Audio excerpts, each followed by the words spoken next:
11 নম্বর প্রবলেমটিতে বলা আছে আই কাল্পনিক সংখ্যা হলে 1/i⁻51 এর মান বের করতে হবে। এই ধরনের প্রবলেম সলভ করতে গেলে আমরা এখানে আই এর যে পাওয়ার আছে সেটা 4 এর গুণিতক আকারে লিখব, কারণ আই এর পাওয়ার যদি 4 এর গুণিতক আকারে লিখতে পারি তাহলে আমরা 1 বলতে পারি। i⁴ equal to 1। এখানে যেটা দেয়া আছে 1/i⁻51। এখানে এই 51কে আমরা 4 এর গুণিতক আকারে লিখব। 1/i⁻, 4 এর গুণিতক আকারে যদি লিখি 4 × 12, 4 × 48। এর সাথে আমরা যদি আরও পাওয়ার 3 যোগ করি ইন্টু i³, এখানে আই বেস হচ্ছে সেম, তাহলে পাওয়ার যোগ করলে হয় i⁻51। যেহেতু এখানে 4 এর গুণিতক আছে তাহলে এখানে 1 আসবে, তাহলে 1/1 × i³। আমরা জানি i³ এর মান হচ্ছে i³ equal to minus I, i³ এর মান হচ্ছে মাইনাস আই। এখন আমরা এখান থেকে লিখতে পারি 1/-i, 1/-i। এখানে আমরা এখন লিখতে পারি এই মাইনাসটা যদি আমরা সামনে লিখি -1/i। আমরা জানি i² ইকুয়াল টু -1। এখানে যেহেতু -1 আছে তাহলে আমরা উপরে লিখতে পারি i²,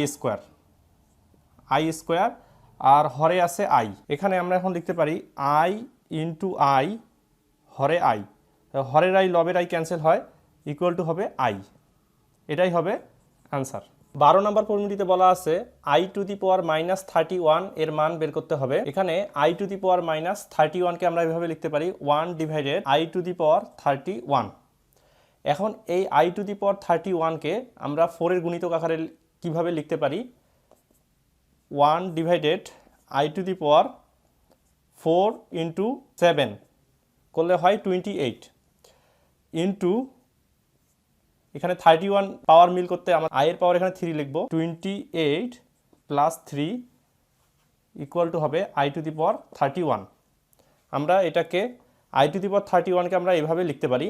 এখানে যেহেতু 4 এর গুণিতক আছে তাহলে এটা টোটালি আমরা পাবো 1। আমরা জানি i⁴ হচ্ছে 1। আমরা লিখতে পারি 1/1 ইন্টু i³ এর মান হচ্ছে -i, i³ equal to -i। এখানে -i হবে।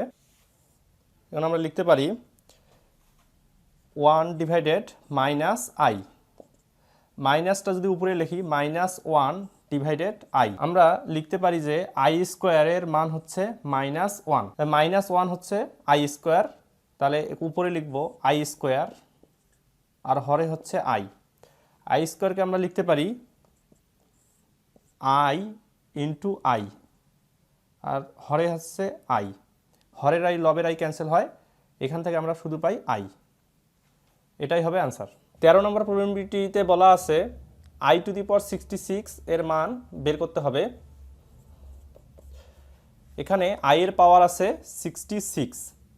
এই 66কে আমাদের 4 এর গুণিতক আকারে লিখব। 4 এর গুণিতক আকারে যদি লিখি আমরা লিখতে পারি i⁴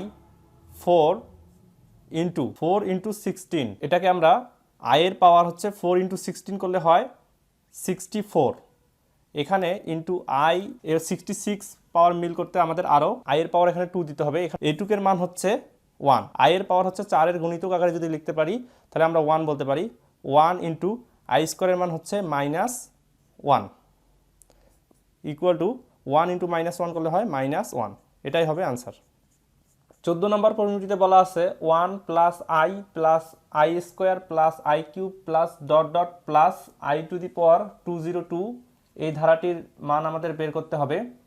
এই ধরনের প্রবলেম সলভ করতে গেলে আমাদের যে কনসেপ্টটি জানতে হবে সেটা হচ্ছে পরপর 4টা i এর পাওয়ার যদি পর্যায়ক্রমে বাড়ে এর সমষ্টি হচ্ছে 0 হয়।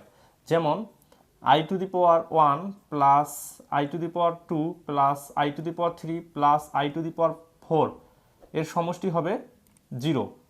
এটা আমরা কিভাবে বের করতে পারি? i এর পাওয়ার হচ্ছে 1 মানে হচ্ছে i² মানে হচ্ছে -1, i³ এর মান হচ্ছে -i, i এর পাওয়ার 4 হচ্ছে +1।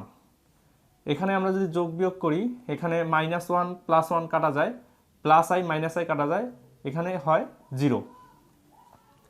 আমরা বলতে পারি যে কোনো 4টা i এর পাওয়ার যদি পর্যায়ক্রমে বাড়ে এদের সমষ্টি হয় 0। এভাবে আমরা বলতে পারি i to the power 5 plus i to the power 6 plus i to the power 7 plus i to the power 8 এর সমষ্টিও হবে 0। আমরা বলতে পারি পরপর 4টা i এর পাওয়ার যদি পর্যায়ক্রমে বাড়ে তাহলে এদের সমষ্টি হয় 0।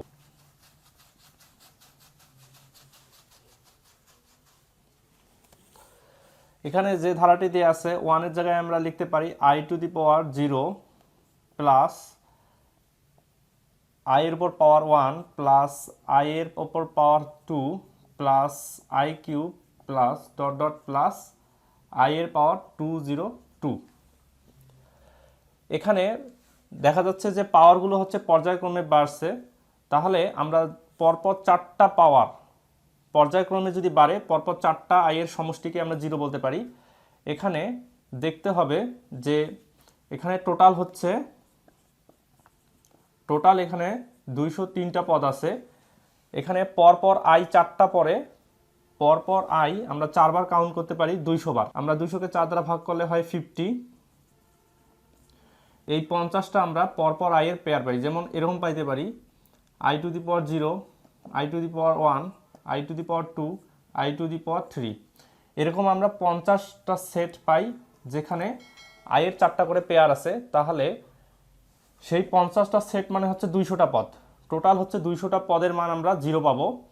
এখানে আমরা সেই 200টা পদ হতে পারে শুরু থেকেও আমরা 200টা পদ নিতে পারি, মাঝেরও 200টা পদ নিতে পারি এবং শেষ থেকেও 200টা পদ নিতে পারি। তা আমরা ক্যালকুলেশন সুবিধার্থে আমরা শেষ থেকে 200টা পদ নেব। আমরা শেষ থেকে শুরু করে i কিউব পর্যন্ত আমাদের এখানে 200টা পদ আসে। এখানে 200টা পদ i টু দি পাওয়ার 202 থেকে i কিউব পর্যন্ত এখানে আমাদের 200টা পদ আছে। এই 200টা পদের যদি আমরা সমষ্টি করি আমরা 0 পাবো। আর এখন আমরা এই 3টা পদের আমরা ক্যালকুলেশন করব, তাহলে ধারাটির মান পাবো i টু দি পাওয়ার 0 মানে হচ্ছে 1 plus i plus i square, 1 plus i স্কোয়ারের মান হচ্ছে -1, -1 প্লাস 1 ক্যান্সেল আউট হয়। এখানে ধারাটির মান আসতেছে i, এটাই হবে অ্যান্সার। 15 নম্বর পরিণতিতে বলা আছে i plus i square plus i cube plus dot dot plus i to the power 105 এই ধারাটির মান বের করতে হবে। তো আমরা এই ধরনের প্রবলেম সলভ করতে গেলে আমাদের যে কনসেপ্টটি জানতে হবে সেটা হচ্ছে পরপর 4টা i পাওয়ার যদি পর্যায়ক্রমে বাড়ে, যদি এরকম হয় i প্লাস i এর পাওয়ার এখানে 1, i এর পাওয়ার এখানে 2 প্লাস i এর পাওয়ার 3 প্লাস i এর পাওয়ার 4 ইকুয়াল টু আমরা 0 লিখতে পারি। এখানে i এর পাওয়ার 1 প্লাস i এর পাওয়ার 2 প্লাস i এর পাওয়ার 3 প্লাস ডট প্লাস i এর পাওয়ার 105। এখানে পাওয়ারগুলো দেখা যাচ্ছে যে পর্যায়ক্রমে বাড়তেছে, তাহলে এখানে আমাদের টোটাল পদ কাউন্ট করতে হবে। এখানে টোটাল হচ্ছে 105টা পদ আছে। i এর আমরা 4টা করে সেট, 4টা পদকে আমরা 4টি করে i এর সেট আকারে লিখতে পারি। এখানে 4 দ্বারা যদি ভাগ করি এখানে 26টা পেয়ার হবে, যেখানে i এর 4টা করে 26টা পেয়ার মানে হচ্ছে 104টা পদকে আমরা এদের সমষ্টি 0 বলতে পারবো।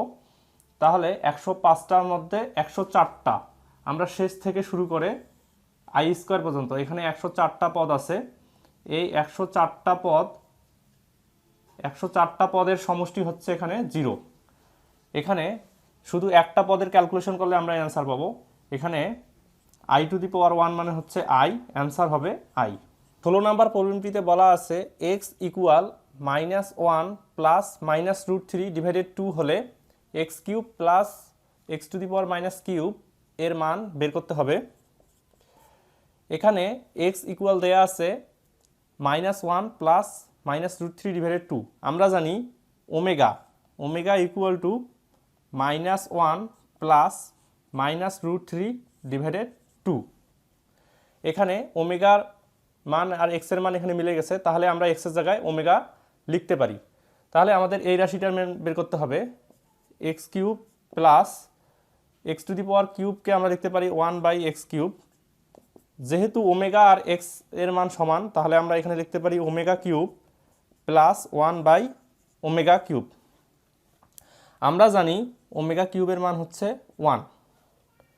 এখানে ওমেগা কিউবের মান যদি 1 বসাই 1 প্লাস 1 ডিভাইডেড ওমেগা কিউবের মান হচ্ছে 1, এখানে লিখতে পারি 1 প্লাস 1/1 করলে 1 আসে, 1 প্লাস 1 ইকুয়াল টু 2, অ্যান্সার হবে এখানে 2।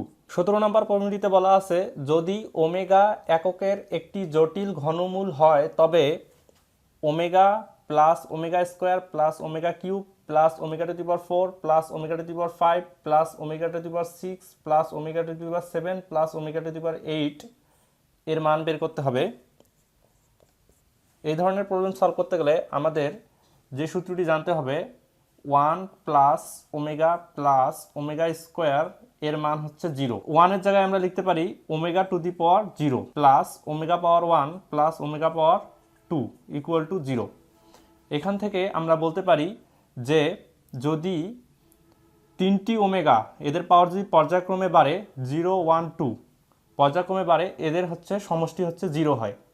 এইভাবে আমরা বলতে পারি omega to the power 2 plus omega cube plus omega to the power 4 এর মান হবে 0। ওমেগা আছে তিনটা পরপর এবং এর পাওয়ার যদি পর্যায়ক্রমে বাড়ে এদের আমরা যোগফল 0 লিখতে পারি। এভাবে আমরা omega to the power 5 plus omega to the power 6 plus omega to the power 7 equal to 0 লিখতে পারবো, কারণ এখানে পাওয়ার পর্যায়ক্রমে বাড়ছে এবং পরপর তিনটা ওমেগার সমষ্টি, এই কারণে আমরা এখানে 0 বলতে পারবো। এই কনসেপ্টের উপর ভিত্তি করে আমরা ম্যাথটা সলভ করব।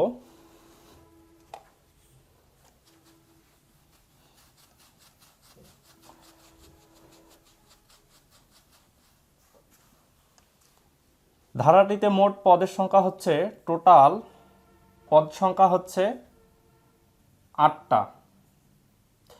এখানে ওমেগা টু দি পাওয়ার 1 থেকে omega to the power 8 total পদ সংখ্যা হচ্ছে 8টা। এই 8কে আমরা 3 দ্বারা ভাগ করব।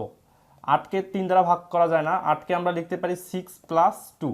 এখন আমরা 6কে 3 দ্বারা যদি ভাগ করি এখানে 2 6, এখানে এই দুইটা হচ্ছে তিনটা করে ওমেগার পেয়ার আছে। আমরা ধরি এখানে হচ্ছে ওমেগা টু দি পাওয়ার 6 থেকে শুরু করে ওমেগা টু দি পাওয়ার 8 পর্যন্ত, এখানে তিনটা হচ্ছে 0 অ্যান্সার দিবে, কারণ আমরা জানি পরপর তিনটা ওমেগা পাওয়ার যদি পর্যায়ক্রমে বাড়ে এর হচ্ছে যোগফল 0 হয়। এখানে ওমেগা টু দি পাওয়ার 5 থেকে ওমেগা টু দি পাওয়ার 3 পর্যন্ত, এখানে অ্যান্সার 0 দিবে। এখানে আমাদের যে 6টা মানে 3 দ্বারা যে ভাগ করছি 6কে, তাহলে এই 6টা পদ হচ্ছে আমাদের টোটালি 0 অ্যান্সার দিবে, অর্থাৎ এখান থেকে শুরু করে এই পর্যন্ত এই 6টা পদ আমাদের 0 অ্যান্সার দিবে। এখন আমাদের যে বাকি থাকে 2টা পদ, এই 2টা পদ হচ্ছে ক্যালকুলেশন করলে আমরা অ্যান্সার পাবো, অর্থাৎ এই 2টা পদকে যদি আমরা এখন ক্যালকুলেশন করি ওমেগা টু দি পাওয়ার 1 মানে হচ্ছে ওমেগা প্লাস ওমেগা স্কোয়ার। আমরা জানি 1 plus omega square equal to 0। এখান থেকে omega plus omega square equal to লিখতে পারি -1, তাহলে omega plus omega square equal to -1, এটাই হবে অ্যান্সার। 18 নম্বর প্রবলেমটিতে বলা আছে 1 plus omega square plus omega cube plus dot dot plus omega to the power 103 এই ধারাটির মান বের করতে হবে। এখানে 1 এর জায়গায় আমরা লিখতে পারি ওমেগা টু দি পাওয়ার 0 মানে হচ্ছে 1 plus omega power 1 plus omega power 2 plus omega power 3 plus dot dot plus omega power 103। এখানে পাওয়ারগুলো হচ্ছে পর্যায়ক্রমে বাড়তেছে। আমরা জানি পর্যায়ক্রমে 3টা ওমেগার সমষ্টি হচ্ছে 0। পর্যায়ক্রমে 3টা ওমেগার সমষ্টি যদি 0 হয়, এখানে টোটাল 104টা পদ আছে।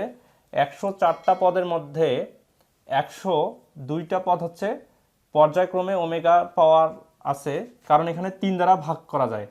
3 দ্বারা যদি ভাগ করি